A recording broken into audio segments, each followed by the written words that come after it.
Begum Khaleda Xiao, কিন্তু তাদের সন্তান তারেক রহমান হাজির হয়েছেন চেতনার ফেরিওয়ালা হয়ে। ৭১-এর চেতনার দোকান বসিয়েছেন তিনি। সেই দোকানের কর্মচারীরা এতদিন ৭১ করলেও মালিক ছিলেন চুপচাপ নীরব, কিন্তু এবার তিনি জাত চেনালেন, নিজেকে আর লুকিয়ে রাখতে পারলেন না।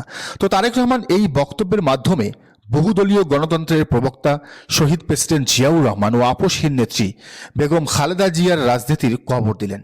কিন্তু দোকানদার হিসেবে এই কথাগুলো তার বলার আগে এসব প্রশ্নের উত্তরটাও সাথে রাখতে হবে। এক, জামাত যদি যুদ্ধ অপরাধী হয়ে থাকে, তাহলে স্বাধীন দেশে তাদেরকে রাজনীতি করতে দিয়ে প্রথম ভুলটা প্রেসিডেন্ট জিয়াউর রহমান করেছেন কিনা, তার বাবা এই ভুলটা করেছেন কিনা সেটাও তাকে বলতে হবে। দুই, যুদ্ধাপরাধী হলে তাদের সাথে দীর্ঘ কয়েক যুগ আপসহীন নেত্রী বেগম খালেদা জিয়া 4 দলীয় জোট, 18 দলীয় জোট এবং 20 দলীয় জোটের মঞ্চ শেয়ার করেছেন কেন?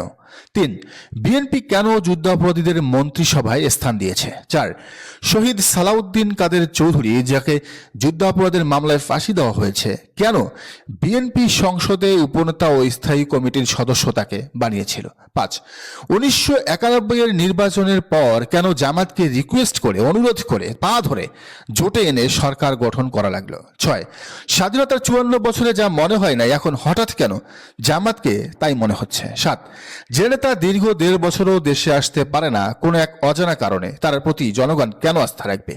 যে সুতার টানে দেশে আসতে পারে না, সেই সুতা ভবিষ্যতে প্রধানমন্ত্রী হওয়ার পরও যে পেছনে টানবে না, তার গ্যারান্টি কই? নাকি সেই সুতা ভারতের হাতে?